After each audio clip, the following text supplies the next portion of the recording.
So welcome to my YouTube channel. That's what we call The Good Life. Today I'm going to be talking about all the jobs you can be doing on your allotment or in your home garden in the month of July. So if you've not already subscribed to my channel, you know what I'm going to say. If you could please do so, because you'll get lots of helpful hints and tips all throughout the year from my allotment, my home garden, and from time to time my home kitchen. We're going to be putting some really exciting stuff on the channel over the next few weeks, and in particular I'm going to do a full tour and give you some tips on how to be a gardening YouTuber, because I know that a lot of you out there are asking questions about it and it's something that you really aspire to. So I'll be doing that very shortly in one of the next videos. Now, to start with, one of the things in July, which is one of the most exciting things about having an allotment, is being able to harvest things. So I've already harvested a few things at home. I've had strawberries, broad beans, mange toes. I've had some of my chard, which is absolutely amazing. To get your first few, it just tastes so much nicer. And up the allotment, I've got my raspberries that have just started to come on. So every few days, it's really important that you pick them, because they can really easily overripe. The birds can get them. I mean, in an ideal world, I would net my raspberries as well, but I've got so many raspberries scattered all over the place, and I haven't got a fruit cage area anymore. I'd have to put more stakes in, and I haven't got around to it. So it is really important to get up here and regularly pull them off. Apart from anything else, they ripen in a couple of days and they're ruined. If you want to make jam or anything, you can always pick them and have a tub in the freezer and just gradually top it up until there's enough for you to be able to make jam, because obviously you might not get enough in one hit to make your jam, and it's just a way of preserving it ready for when you want to do it. So something else I'm harvesting up the allotment is I've got my globe artichokes. I've eaten some of those already. I think a lot of you know that I like growing them, but I don't always eat them. But I'm pleased to tell you that we did actually take some home. I shared some with a friend, but we also roasted some of the baby ones in the oven, and it was absolutely delicious. So I don't know why I waited so long to cook them. So really pleased with myself there. The other thing I've harvested is my overwintering onions. So not the ones I put out in the spring, but my overwintering onions. Those have been harvested as well. And also over the last few weeks I've also been harvesting my potatoes, and they're a Charlotte potato and they've been absolutely delicious. They cook so much quicker than shop bought potatoes. If you've never grown your own potatoes and you start cooking them, you realise that they cook an awful lot quicker, so they don't take anywhere near as long to cook, so that's really lovely.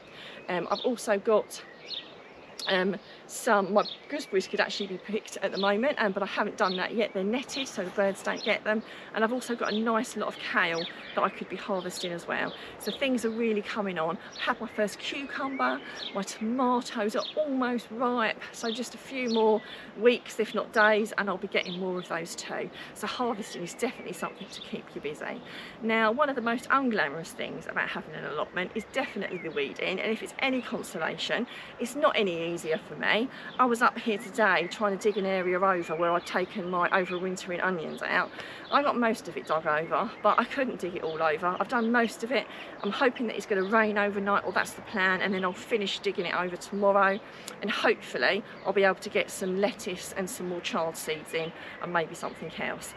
But it is tough, but you just have to do the best you can with keeping the weeds at bay. But to keep it spotless is kind of like, you know, a never-ending kind of story really, and it's probably not going to happen unless you're up here 24/7, which most of us can't do that.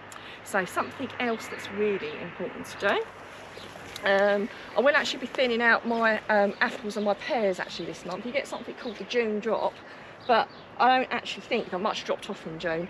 This one's not so bad, but one of my trees, and that one there, there's too many apples on it, so I'm going to have to thin them out in July as well. So, and I'll do the same with the pears if they don't look like enough of those have dropped, because otherwise you'll get lots of small apples.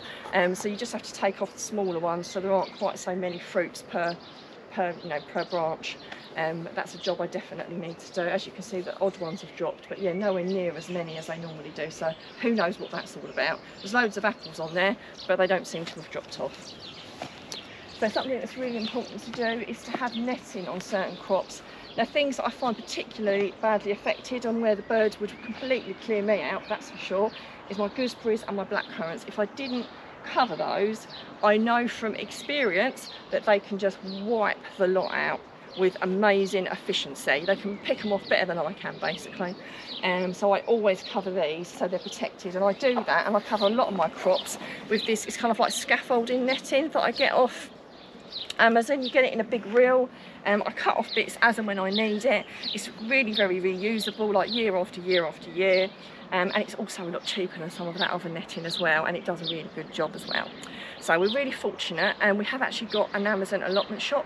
So I'm going to be putting on all the things that I recommend that come from Amazon in that shop, which will be in the description.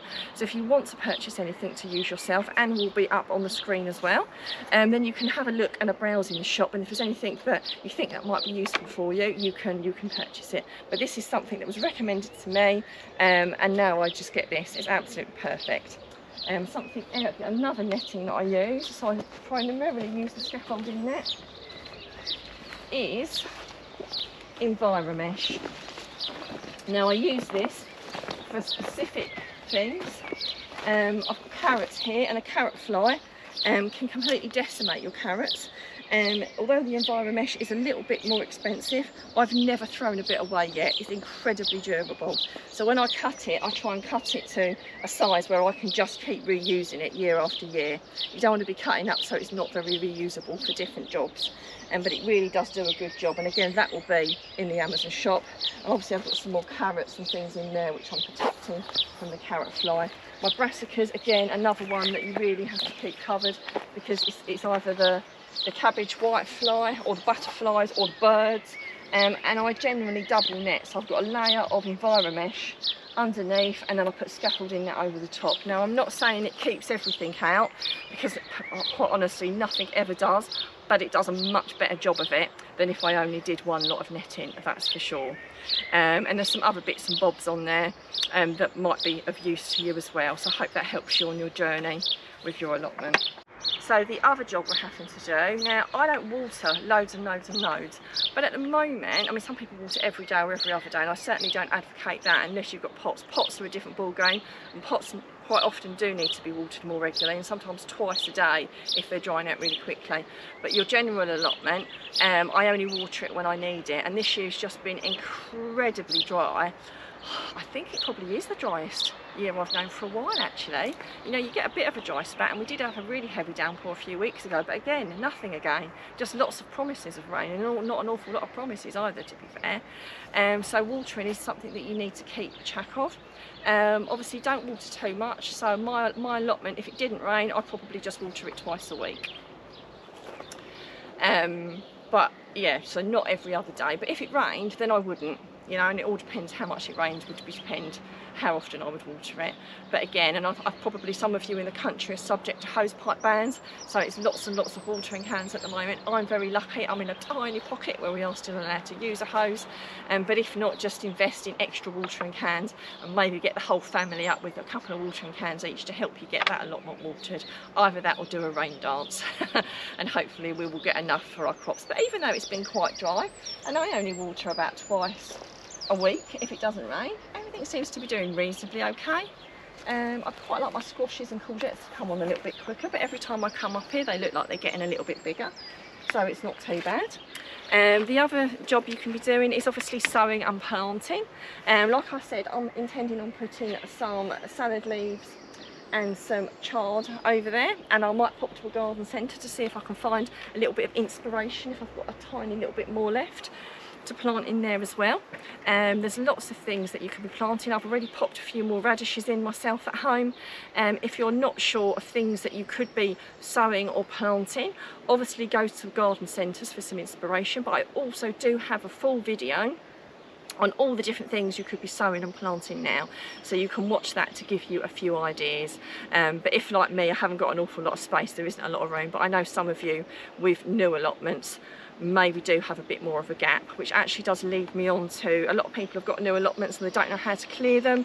a weed suppressant. This is actually my neighbour's. If you put a weed suppressant down, it stops the weeds from getting any worse, and you can just lift it and dig it as and when you're able to, and even lay it back down if you can't then plant it straight away. It just kind of gives you a little bit of a break, and it also keeps the ground a little bit moister underneath as well, because that kind of weed suppressant actually lets the water through. And that will also be on my allotment shop, and that's something that I use. I have sheets of it. It goes down when I haven't got something planted, and then it gets lifted up as soon as I start to plant stuff in. So again, it's something you can reuse year after year after year. Some people even plant it down and then plant crops in between it, which I have done before, but I've gone away from that now. I prefer to not do that, but it is an option that you can do that. Now, I do hope you've enjoyed watching my video, and it's given you some really good inspiration for things you can be doing on your allotment. I would love to hear what you're doing and how things are going for you as well. And if you've got any questions or comments, then please, as ever, do let us know, and we will answer your questions.